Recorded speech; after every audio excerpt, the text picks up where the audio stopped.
छाया और मीठे फल, पेड़ हरा रहे इसलिए देते रहे शीतल जल। नानी कहती थी उनके जमाने में खूब थे बाग बगीचे और कुएं, कुओं के पास खेलते और पेड़ों पर थे चढ़ते। कुएं न जाए कट, कुआं न जाए पट, इसी पर सुनाते हैं कहानी। मैं रौनक और मैं मनन एक कहानी।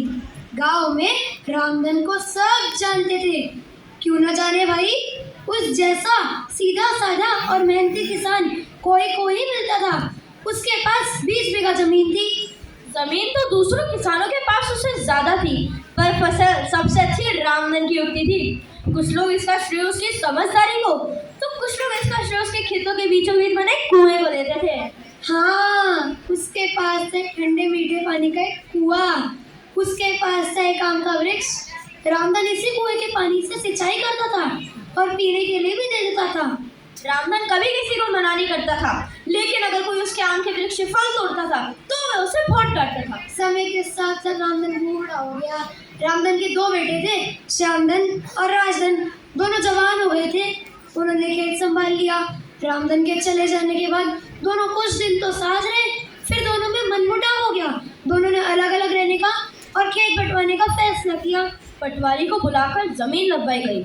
पटवारी ने उन दोनों के लिए 10-10 बीघा जमीन नाप दी, लेकिन एक मुश्किल आई। एक नहीं 2 मुश्किलें आई। मुश्किल यह थी कि कुआं और आम का वृक्ष खेत के एकदम बीचों बीच में आ रहे थे। खेत को बार बार नापा गया। कुआं और पेड़ या तो कभी इधर या कभी उधर आ रहे थे। कोई भी उसे छोड़ना नहीं चाहता था। कुछ बुजुर्गों ने भी इसमें पढ़कर यह फैसला किया कि कुएं और आम का वृक्ष आधा नहीं, दोनों भाई कुएं से आधा पानी लेंगे और अपने अपने हिस्से में सिंचाई करेंगे और आम के वृक्ष से आधे फल बांट लेंगे। कुछ दिन तक तो शांति रही, पर फिर दोनों में झगड़े होने लगे। दोनों एक दूसरे पर या तो ज्यादा फल तोड़ने का या ज्यादा पानी लेकर सिंचाई करने का आरोप लगाने लगे। झगड़ा इतना बढ़ गया कि दोनों ने कुएं को काटने का और पेड़ को काटकर उसकी लकड़ियां आधी आधी कर लेने का फैसला किया। गांव के लोगों को पता चला तो सभी दुखी हो गए। उन्हें रामधन की याद आ गई। रामधन को अपने इस कुएं और पेड़ से कितना लगाव था। दोनों को खत्म करना कितना गलत है। गांव के कुछ लोग दोनों भाइयों को समझाने लगे। तभी एक ग्रामीण उनसे पूछा, क्या कुआं पाटने से पहले तुमने यह भी कभी सोचा है कि हमारे खेतों में सिंचाई कैसे होगी? हमारे पास तो कोई नहर भी नहीं है और बरसात का भी कोई भरोसा नहीं रहता। श्यामधन ने कहा, मैंने अपने हिस्से में नया कुआं खुदवाने का सोच लिया है। मैं भी अपने हिस्से में नया कुआं खुदवाऊंगा।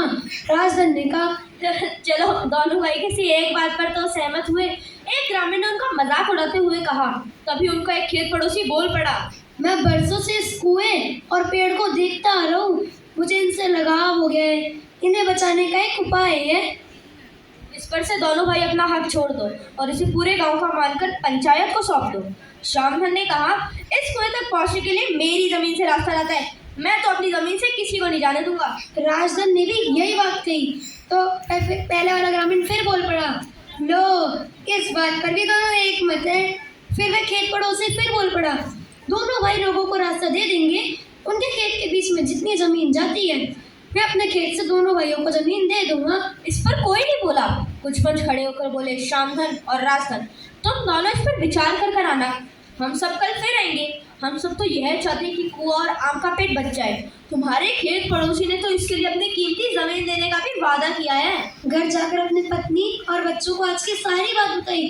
फिर श्यामधन की पत्नी ने मायूसी के साथ कहा, अगर ऐसा हो गया तो अब दोनों भाई कभी एक नहीं हो सकेंगे। मनमुटाव सही दुश्मनी में बदल जाएगा।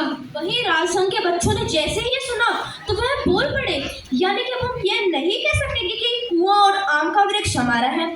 जब हम छोटे थे तब तो दादाजी यही कहा करते थे कि ये कुआं नहीं रामधन का कुआं है और ये आम का वृक्ष नहीं रामधन का वृक्ष है। अब कौन छीन रहे हैं हमसे? राजधन अपने बच्चों को यह बात नहीं कह सका कि हम दोनों भाइयों को जिद फूट और अकड़ छीन रही है। दोनों भाई रात भर चैन से नहीं सो सके। सुबह उठकर जब दोनों भाई खेत में गए तो वे देखकर पहचान गए कि सामने वाला क्या बोलना चाहता है। दोपहर को जब उनका खेत पड़ोसी और सारे गांव के पंच आए तो वह देखकर हैरान हो गए कि दोनों भाई अपने खेत के बीचों बीच बनी बाड़ को हटा रहे हैं। क्यों ना हटाए भाई? जिस कुएं के पानी को पीकर वो बड़े हुए हैं, जिस पेड़ से कच्चे पक्के आम खाकर आए हैं, उन्हें अपने हाथों से बर्बाद करें। बल्कि सारा गांव इन्हें बचाने पर जुटा हुआ है। नाराज खेत पड़ोसी भी अपना मन बदल चुका था और अब दोनों के पास 10-10 नहीं बल्कि 20-20 बीघा जमीन हो गई। कुआं और पेड़ भी आधे आधे नहीं पूरे के पूरे हुए। तो इस कहानी से हमें यह शिक्षा मिलती है कि टूटे हुए को मनाना होगा, जल और जंगल को बचाना होगा, लड़ झगड़ कर खेत छोटे मत करो, प्रेम की जड़ से धरती को बढ़ना होगा।